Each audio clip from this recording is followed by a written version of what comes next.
Hello and welcome to Wake and Jake. Myself, Big Baby David, and Lorenzo DeMalia. Hi, chat. A.K.A. Zoe from We Got Mice.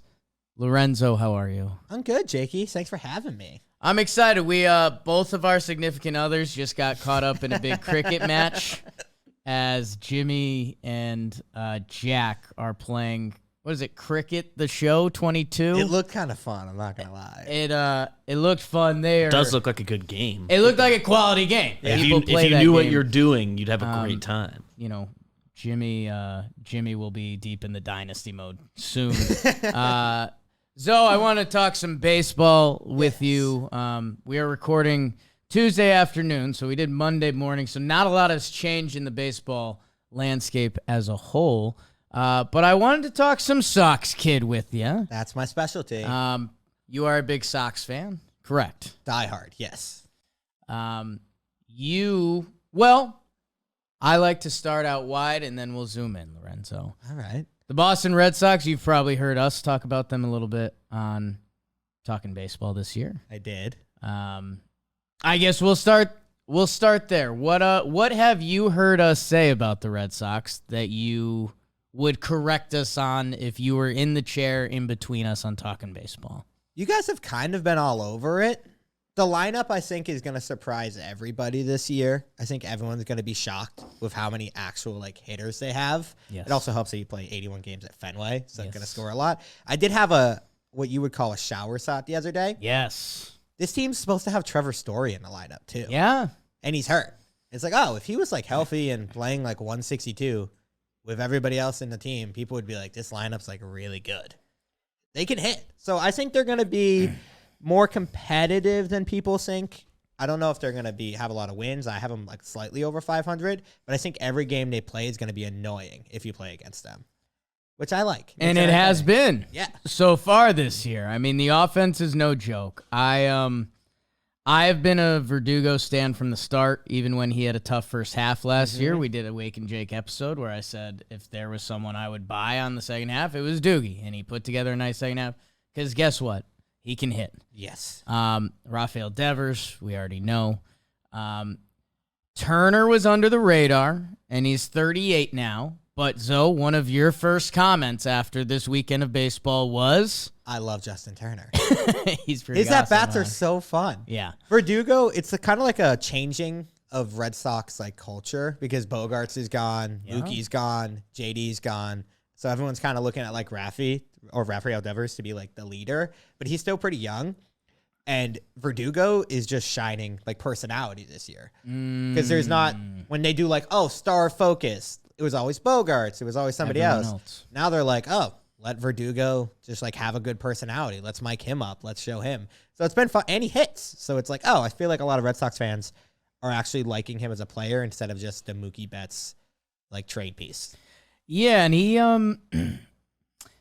he's a contact hitter, but if you make a mistake, he can, 39 doubles last year, only 11 homers. Fenway hurts him there. If he played at Yankee Stadium, he'd probably be closer to 20, but the doubles come through, and he can also go the other way, so the monster will make up for that. But a lifetime 288 hitter, 7 years in. He's been playing for 7 years. It's kind of crazy. As a 26-year-old, he turns 27 in May. So that's where I've always been a Doogie guy, and I like the new characters in the clubhouse angles, though. And some of those new characters were 3 people into the Sox lineup. Yoshida, love him, who quickly won over the hearts of any short king after his WBC performance, and I almost felt bad, and there's no other way to do it that all offseason I said, I don't know. Yoshida could be good. Yoshida could be bad. I have no idea. These guys come over from overseas. You end up sounding very American. Yeah, it's crazy. That I should have respected the fact a little more that if the Red Sox were willing to dole out almost $100 million for him, that there's probably a chance he's a good ball player. And it looks like he can hit. His eyes crazy. Yeah. I think that's the most impressive thing. When I was watching baseball this weekend, after the World Baseball Classic, everyone's kind of talking about like Japanese baseball players, but it was like the MLB, Ha-Sung Kim is like a fan favorite in San Diego. Everybody already loves Yoshida in Boston. Obviously, Ohtani. It's like, oh, they come over and they immediately have like an impact and are like good baseball players. So it's like, yeah, I was really excited from him from the start. His swing and his demeanor is just so fun to watch. Like he always feels like he's about to hit a home run, even though he doesn't. But he just looks so confident. It's like a very different style than I'm used to like watching from a quote unquote rookie on the team. Right. And it's pretty insane that he, you mentioned that Japan team from the World Baseball Classic. They showed that their talent level is crazy. Like there was nobody playing for Team USA that wasn't a potential all-star. Mm-hmm. Like everyone out there was a guy on a given year who could be one of the best players at their position. And Japan went toe for toe with them. I said it on Talking Baseball a few times. Like normally in these games in previous years, you would see the two guys that you're like, oh shoot, like those guys can ball. And the rest of the team, you'd be like, oh yeah, you know, he fields really well, but he can't hit fastballs over 92. And you're like, okay, well, he probably won't fit in the major leagues. That's tough. All of them are studs, and Yoshida was one of the stars of stars that, okay, so now you go back to the Red Sox lineup and you're like, Yoshida, he has a chance to be a guy. Yeah. Duvall, who a sneaky offseason signing, it's opening weekend. Yes. I don't think he's going to continue, but a big right-handed bat that can pull the ball, and he's a year and a half removed from him leading the National League in RBI. And he's got a quick 9, which leads the AL. He had 113 RBI in 21 with 38 homers. I didn't realize how good he was in that year. I had to do some like research because I feel like when the Red Sox signed Adam Duvall, it was kind of like, oh, the Red Sox got Adam Duvall. That's a nice piece. He's a guy. He's an outfielder. He's solid. I get a lot of Hunter Renfroe from him. Like 30, 100, good defense. Like won't hit for a ton of average, but he's going to do well at Fenway. He's got power. He plays defense. He won the Gold Glove in that same season. And yeah, it's weird. He played in Cincinnati, and he's got 230 homer seasons, but they don't register as crazy impressive because the OBP is low, and Cincinnati's a hitter's ballpark. So I think he got hurt on that a little bit. But when you start to zoom back in, like what he did with Atlanta is a crazy baseball season. 2020 was good, but it's abbreviated that the Red Sox kind of bought low on him after an injured 2022. And now, like you said, Kike, who can be anywhere in the lineup. Arroyo, sneaky, okay hitter, He's an okay hitter. He's hurt a lot, but when he's in the lineup. Like you said, that's supposed to be Trevor's story, and maybe at some point of this year it will, maybe it won't. We'll see what goes on with him. And, as you mentioned, Fenway Park. The Red Sox are going to be somewhere between entertaining and scary. I think they're going to be scary for us, too, as fans, to watch them, because we're talking a lot of good stuff about the lineup, and obviously the starting pitching has a lot of holes. But the lineup is going to be built on Duvall, Casas, if they're good. If, like, the 5-6 spot is, like, actually, like, is Duvall 2021 Duvall, then we have a really good baseball lineup. Or if Casas can be a 240 hitter with some power, that's a really good lineup. What do you think about Casas? I like him. It's hard to get a read on him, like, as a hitter, because he's still really young, so that explains a lot. But sometimes you see him at the plate, and it's like, oh, he's, like, going to hit a double automatically, can't throw him a strike. And other times, he swings and misses at every pitch. So would you say it's streaky, or is it at bat to at bat, or it's who he's facing, or... I don't know. I feel like his plate discipline needs to get better, which it will because he's still young. Yeah. But I think it's definitely at bat to at bat. I think it's very pitcher oriented. I don't have his splits, but I bet like he's one of those like righty lefty guys, like pretty strong. But he's still so young, which is like the benefit when you can hit 6th in the lineup and you're still young. Right. And hey, if you hit 220 with homers, that's a good season for you, man. So I think that's really where it'll decide if the Red Sox are entertaining and fun or are they just streaky. That'll be the difference. Yeah, he's I'm just looking at some of his minor league stuff. 269, 374 in the minors. That's pretty good.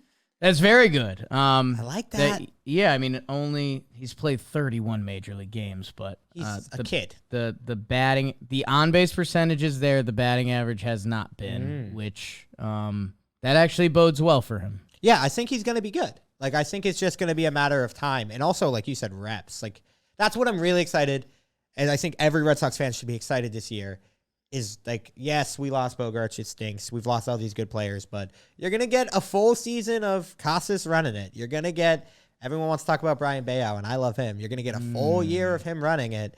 You're going to kind of see what you got, and like, you can judge it after that. And be like, all right, there's no more excuses on these young guys. You're going to get to watch them play, which is fun. Sox fans love Brian Bayow. I love him too. Yeah. Maybe a little too much, but I love him. I love him a lot. I think it's because Red Sox and developing starting pitching hasn't really been a strength of ours. So whenever you see a guy, you're like, let's go. Yeah, and the truth behind that, my sweet, delicious Lorenzo, is that no teams are good at developing starting pitching. It's hard. It's like it's Cleveland's secret. And even we'll see what the Dodgers do with their young guys now. They've just fixed other pitchers. But yeah, developing good starting pitching. I mean, the New York Yankees, who have all the resources in the world, it's like a joke within Yankees land that, I mean, Severino kind of counts, but he's now been hurt for hasn't played a full 4 year years. in 5 years. Jordan Montgomery was good. They built Solid. a quality starting pitcher. But, he's a good pitcher. When you think about the New York Yankees and like having an ace or a one or a, I don't know. It's one of the tricky parts of baseball that nobody has that recipe. And I think if you really go around the league, it more so just matters what kind of dude you are and a little bit of Miami, I guess they've kind of developed. They do. They have a lot of pitchers. But they're just missing everything else. So I want to get some more Sox and some more AL East. Oh, I would love to talk AL East. And so you view the game a little differently, and I like that perspective out of you. And we've been viewing the game differently at DraftKings lately. It's kind of swept the office. Jimmy and Joe's are trying to change the game. We might have a new kind of sports gambling show coming soon. And at DraftKings, you can bet $5 on any pregame moneyline bet, and you'll get $150 in bonus bets if your team wins. Or make a parlay. Get an even bigger payout if you combine a couple things. Join the big league action now on DraftKings Sportsbook. Download the app and sign up with code BAKERS. New customers can bet just $5 on any pregame moneyline and get $150 in bonus bets if their team wins. Only at DraftKings Sportsbook with promo code BAKERS. Minimum age and eligibility restrictions apply. See show notes for details. Zoe, you won your first bet the other day. Rafael Devers hit a home run. Thanks, DraftKings. We're very proud of you. And yeah, we'll get into our micro gambling. I did have a quick Red Sox perspective for you. Please. I wanted to ask you. So obviously, Yankees fan. What do you think about that? What's that obvious? Like if you were to be like, oh, if I were to say, hey, the Red Sox, first word that comes to mind: scary, bad, mid. I will. How about this? I will say, and this is a term from our audio recording devices. Okay. When it records the audio, mid comes up. When we want the audio to be louder, we put it on mid minus. There's also a mid plus. All right. I will say mid plus. I like that. That's kind of where I have because their lineup has a chance to be truly electric, a top lineup plus Fenway that if you're a team coming to town that you're like, or when the Red Sox come to town, you could be like, we could be in for a long couple games. What I really liked about this weekend, and we can, if you want to talk AL East, we can too. Kenley Jansen, 97 mile per hour out of the bullpen both times. So that's like kind of game changing for him. The bullpen is the plus. It's a plus. Kenley, Chris Martin, Schreiber, Dick Blyer. I'll throw Brazier in the mix as much as he kind of pains me a little bit. Yeah, he's different. Why have the Red Sox and Dodgers just decided to swap players since the 2018 World Series? We're just like, hey, you take Turner, Kike, and Kenley. We'll take Mookie, JD, and anyone else you got. I think if you crunch the math on it, you can really tell teams that have either similar scouting reports or similar scouts or guys that probably work together in different front offices. There was I was looking at one team the other day that I was like, my goodness, like it was just a flock. I forget who it was. Probably every team's fan base can identify the team their team's like always trading with. It's crazy. Yankees and Pirates link up once a year. Yeah. Best friends. Golly, who was it? We'll get Yankees and Mariners usually get a match. Minnesota, maybe. It was just crazy to think about. That formula can end up being fun. Which is all I'm asking for. If you're scoring runs and your bullpen can be good, you got to figure out the early part. And can Chris Sale figure out the early part? He could. Kluber, I don't know. I got to be honest. Yeah. I defended Kluber a lot of it when he was with the Yankees. He had highs and lows. I think Corey Kluber can pitch to a ballpark. Yeah. Yes. And Corey Kluber at Fenway is horrifying. Terrible. His average pitch velocity, and this is kind of rude, mixing fastballs and curveballs, and this isn't how you measure pitchers, but, stuff's coming in at 83 consistently. Yeah. That no matter the location with some of these guys, you're going to get hit. Fenway's just too home run prone for that. Like, you have to kind of it's a lot of strikeouts or ground. Like, if the ball's in the air, you have a chance of something bad happening. Tanner Houck, which I don't want to steal your words, though, but he gives reliever vibes. Yes. He's got two very good pitches. Well, if his two really good pitches can get the Sox through 4 innings, that gets you really close to a formula, right? Yeah, that's a formula. If you can be up 6-0 after 4, you can win games that way. So I don't know. The other thing that is in my head is that if they are in it by the deadline, what's our next Trevor Story update? What is Casas? What is who's the I don't want to say this to be rude because he's a young baseball. Bobby Dahlbeck. Yes, what's he doing? Bobby Dahlbeck, Duran. These were young guys from last year. Will they have an impact on this season, or will they be traded away for something? Yeah. I don't know. The Red Sox have a lot of pitchers. I think the strategy should be to let the young guys see if they're actually starters. Let Houck pitch a full year in the rotation. Let Whitlock pitch a full year in the rotation. And be like, fine, if you don't have it, don't keep going back and forth of them if they have a bad couple weeks. Because, we're not going to, if we make the playoffs, that's a great year. So might as well figure out, is Whitlock a starter or not? Are we going to keep him around and pay him as a starter? Is he just a really good reliever? Yeah. And figure that same for Bayo and same for Houck, who could be a great 2-inning reliever for a championship team, or he could be a good third starter in the MLB. There's a middle ground there. And so if you go to the formula again, say Whitlock can be a starter this year, and he's, 5 or 6 innings, here and there, 6 innings, 2 earned, 5 innings, 1. Again, with the Red Sox offense, that would work. If Hawk goes to the pen, you just added another guy back there that now you can make games 5 innings. Baseball is a funny sport, and things can come together, for the Red Sox. And I would love to also see, if they're in it at the deadline, I do think they have the pieces to flip that. At last year's trade deadline, the Cardinals traded for 2 starters. They traded for Jordan Montgomery, and they traded for Jose Quintana. Yeah. That if the Red Sox could do that, nice. If the Red Sox could do something like that and bring in 2 MLB guys. Yeah. 2 guys that can give you a start on any given day, and they're in the wild card chase, they can be a part of this season. That would be so awesome, because worst case scenario, you find out Houck and Whitlock are 3 and 4 starters, or both 4 starters in the MLB. Then you can make a decision, if we go get a really good pitcher, hey, at least we have some depth and we have flexibility. Or if you're not doing as well as you would hope, you get to the deadline. And I feel like a team would trade a lot for Tanner Houck if he's a great reliever and can also start a game if you need him.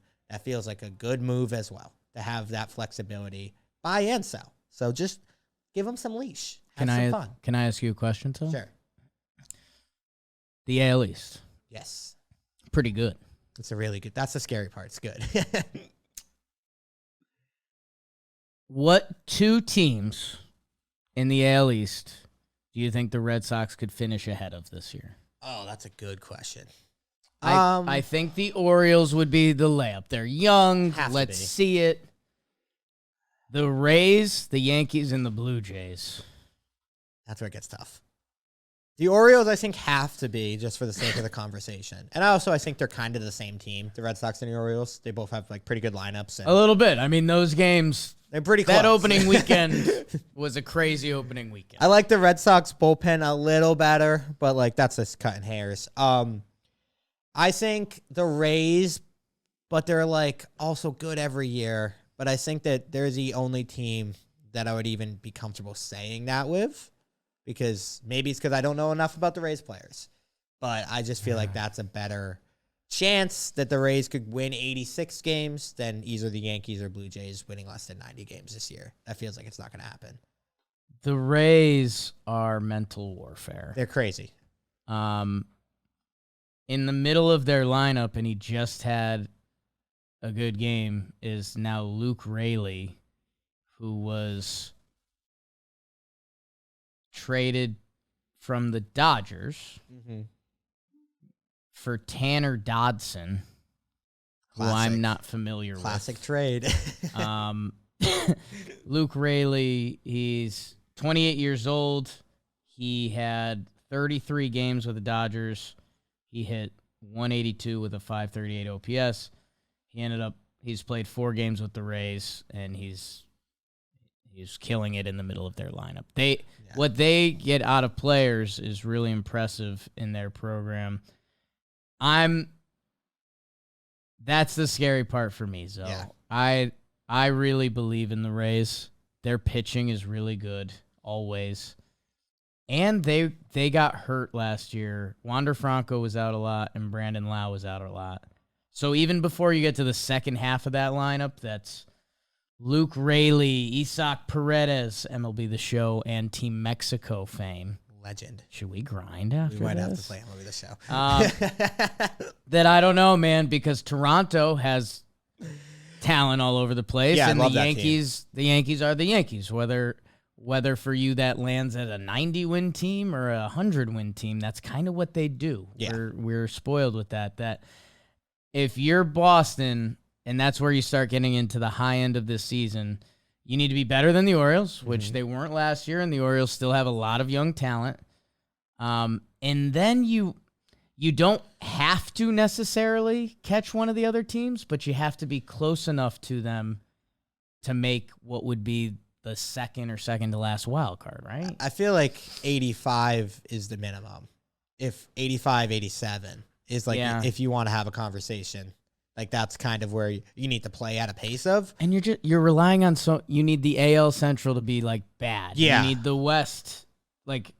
You also have to play well in division because you're not going to get a lot of opportunities this year with the new expanded schedule. So like those games are going to kind of matter a lot. How many there's 3 or 4 wild card teams?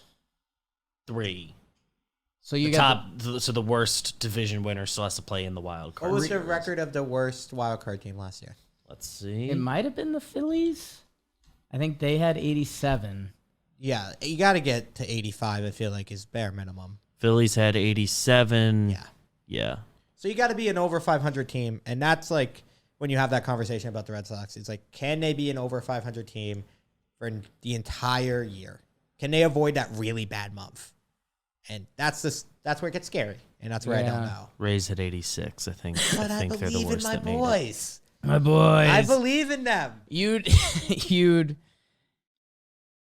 need the Rays to fall apart, which, hey, a couple key players for them. I mentioned Wander Franco. He was out a lot last year.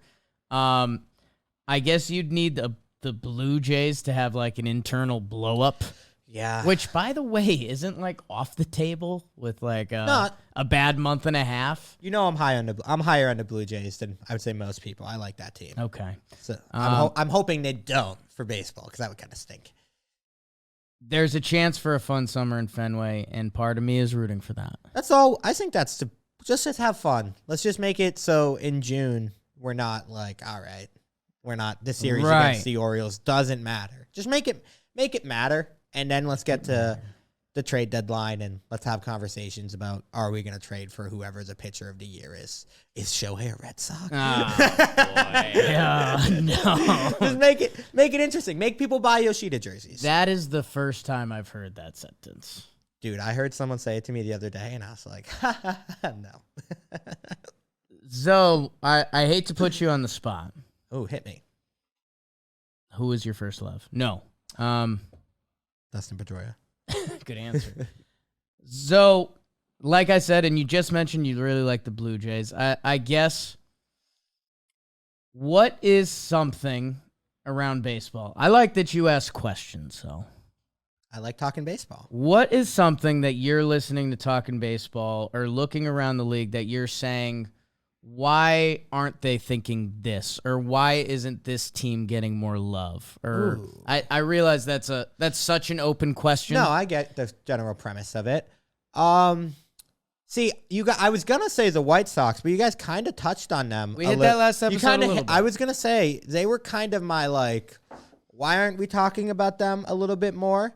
And then I guess if I were to go with another team, and this is strictly just because I've been watching them because they've been on at night, is I don't hate the Diamondbacks this year. Okay. I don't hate their team. But that's just because they're the late night team. But honestly, it's the White Sox. I think that they're interesting. They're similar to the Red Sox in a lot of, I feel like, not team structure-wise, but like people are like, are they going to be good or are they going to just be like a 500 team? The White Sox, I was starting to question a lot of my analysis because Jose Abreu left and he was kind of the best player on the team. He's really good. And it's a team coming off a bad season. So you're telling me a team that had a down year, lost their best player. It's hard to, like, as a sports fan, be like, okay, things could change. You seeing some comps there, though? Their whole outfield being different, that's impactful. Eloy Jimenez being back, that can be so impactful. He is a guy that could replace Jose Abreu. While Luis Robert, will he be healthy and good? He looked it early. Like if you erased last year, John Cena, although that's you can't see me. That was hot on the internet, huh? It was. And you gave us the AL Central before last year.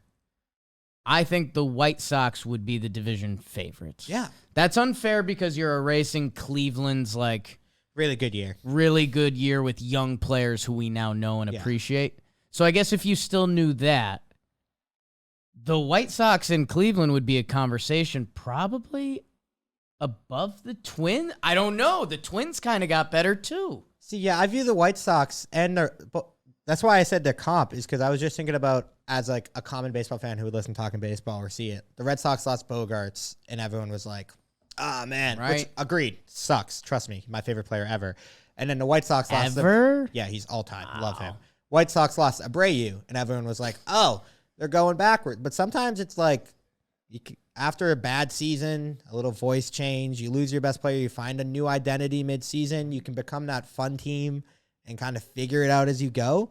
So I don't think they're going to be like bad this year. I think they're just going to be like a little bit mid-plus, as you would say. And there are free extra wild card spots in the AL. So we could be talking, oh, White Sox are getting hot in the right time. They're making it interesting. And baseball, there's a lot of corny lines with baseball, Zoe, which I don't know how much of my corny lines you know, and they're not mine. I've stolen them from every broadcaster ever, but that's all that matters. What is it? You're going to lose 60 games. I think 50-50. You're going to win 60 games. And then what do you do, the 42? The other... I think it's 50-50 and 60. 50-50, 62? We're doing math. I think that's the one you've said. Never been a math show. What do you do with the rest? That buffer area of games you can do a lot with. Yeah. And think those three Central teams we just mentioned, except actually Cleveland, I'm fully in on them. I like them a lot. I think Francona's awesome. I think the kids are awesome. I think they get it. The White Sox and the Twins. If you win that Sunday getaway game instead of losing it when it's 2-2 in the fifth inning and one hit and one good relief inning's the difference, that changes seasons. Because if that starts happening once a week, now 4 losses turn into 4 wins, and you're tasting yourself, and you're a good team, and you believe and go, and that's where baseball is a little different than the other sports. Can I ask you a dumb question that came to my head the other day, and I was wondering, do you think that the records, because like last year or not last year, but we've had these like 100-win teams in the AL, and then it's kind of like a slog. Do you think now that teams are playing each other less in division, are you going to get like less top-heavy divisions and more balance, or is it still going to be, because remember that year that the Rays went 17-1 or something crazy against the Orioles, and it's just like, well, they played in the bad division, so they would have had their records. Are we going to kind of have a more true feeling of like who's a good team and who's not? I guess that the Orioles example is a good one for it being eliminated, I guess, because that changed the division. The whole division. The entire division was affected by one bad team. Yeah, or which like shouldn't be how it works. But with those games being played everywhere else, I think it's more random than we think. Mm-hmm. Like, think about this. If you are, let's say your Red Sox go and face the Diamondbacks that we just talked about. And the Diamondbacks, a couple of the kids are hot. They're on a heater. Yeah, that's true. And the Red Sox face Zach Gallen, Merrill Kelly, and let's say one of their young pitchers, Ryan Nelson, who none of the Red Sox hitters have ever seen, and he goes out and he's 5 shutout because no one's ever seen him. Why not? And the Diamondbacks sweep or win 2 out of 3 easily. And then the Yankees, they go to play the Diamondbacks, and they face Madison Bumgarner, Zach Davies, and one of their young pitchers who has a bad day. The same Ryan Nelson, who's a young pitcher, has a bad day, and he melts down. And the Yankees win 2 out of 3 or sweep.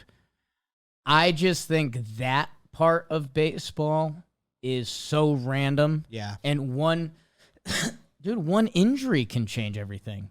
If you play the Cleveland Guardians and Jose Ramirez is out for 2 weeks, and those 2 weeks they do the home and away against the Red Sox. Yeah.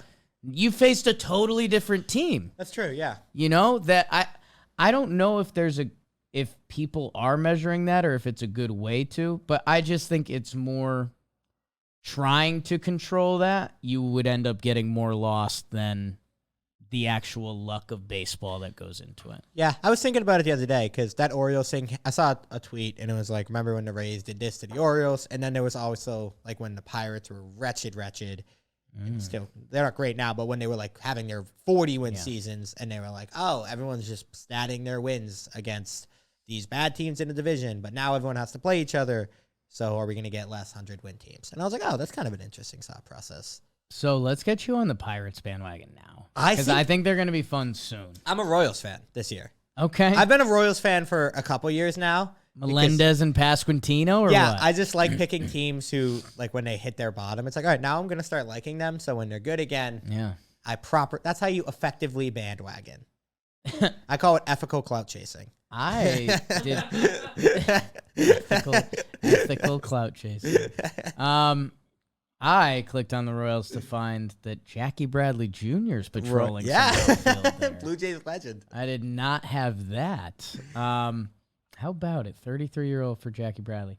So when you were building up my snakes, you said a late night team that I'm starting to like. I thought for sure you were going to say the Padres. I love the Padres. You love the Padres. But I feel like I can't be like... Everyone's in on that. Yeah, that feels... Okay. That's bad clout chasing. Okay. That's too late. I had to be in on them You had early. to be there earlier. Yeah, but oh my gosh. Bogarts on the Padres is the best thing they could have done. I know the contract isn't the best, but like just for vibes and like maturity and everything. So guess what? Who cares if the I contract? don't care, is the dude. best? Pay everybody. Jake You think the Cronenworth, get a Padre bag. fans, they don't care. They don't have real money at this The point. guys I like are playing. Yes. Yeah, dude. I don't even. More. Watching their team, the vibe is just so cool. Like, if you're a San Diego fan, like, you're so lucky, man. That team is awesome.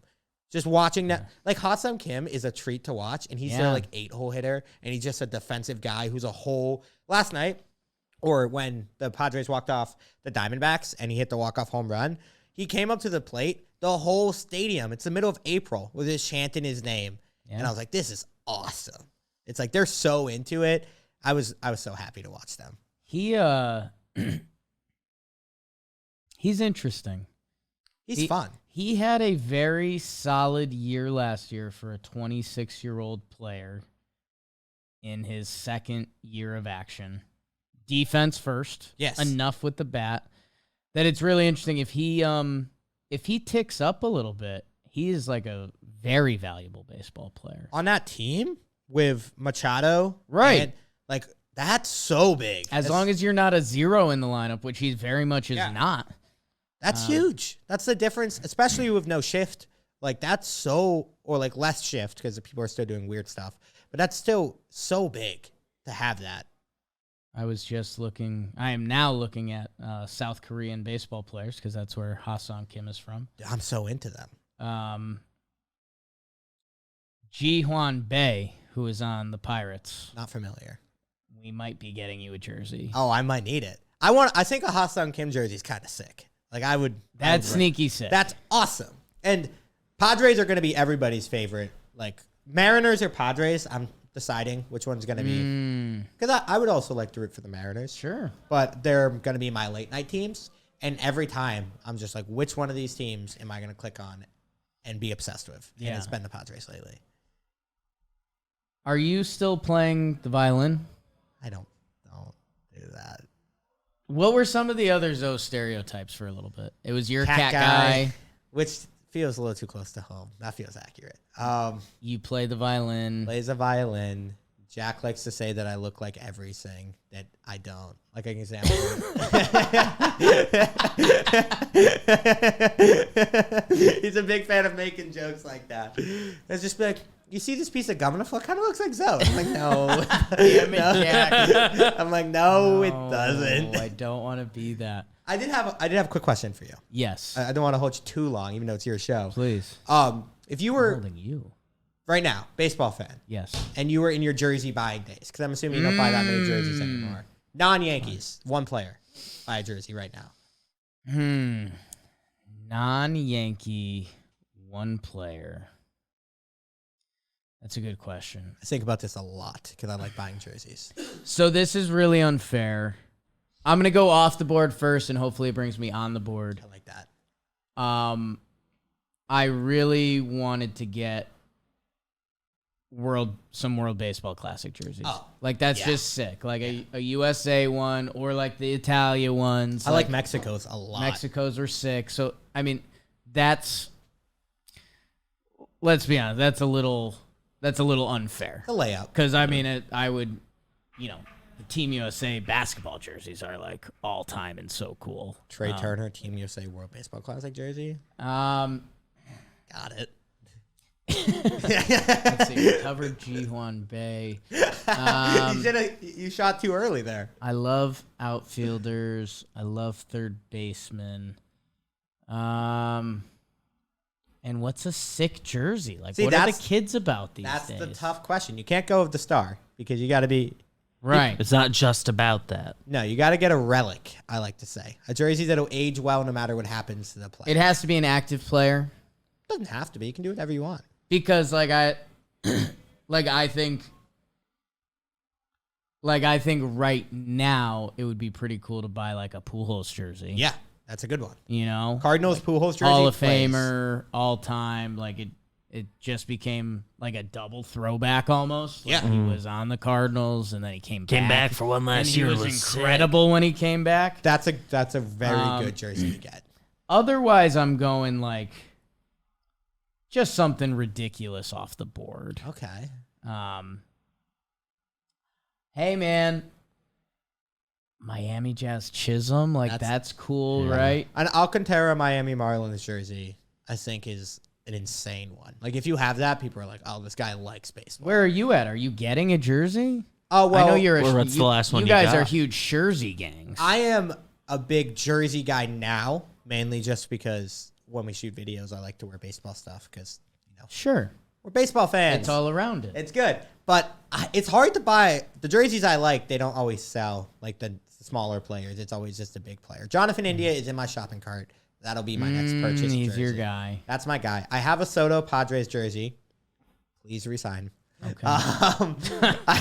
I have that one, and I really want to get an Ohtani Japanese jersey because I think that's Yeah. Yeah, that's sick. I think that's going to be the jersey of the year. Like, everyone's going to be wearing Team Japan Shohei Ohtani jerseys. And it's going to be like, oh, that's sick. I feel bad because you just said Jack torments you with these jokes, but it would be kind of hilarious if you only wore South Korean player jerseys. You were just obsessed with South Korea. I'm into it. I'll wear them. Yeah. Oh, Tommy Edman counts. I'm in. Oh, he's good. I'm trying to think. Bryce Harper. Bryce like a Harper, Phillies one. jersey. Yeah. It's locked in. Last year, if you got one early and you had it for the playoffs last year, the pinstripe Phillies Bryce Harper jersey, awesome. BBD sneaky jersey guy. Jersey guy. I think Julio's got to be up there. Yeah. Still young, but he's wearing a unique number, Awesome. 44. He's a good You one. get Pretty you get the uniform. cool green one or something. I haven't, since Tatis's jersey drop was the craziest Xander Bogaerts buzz just homered. I've ever. Oh, no. That's been Wake and Shake. I love him.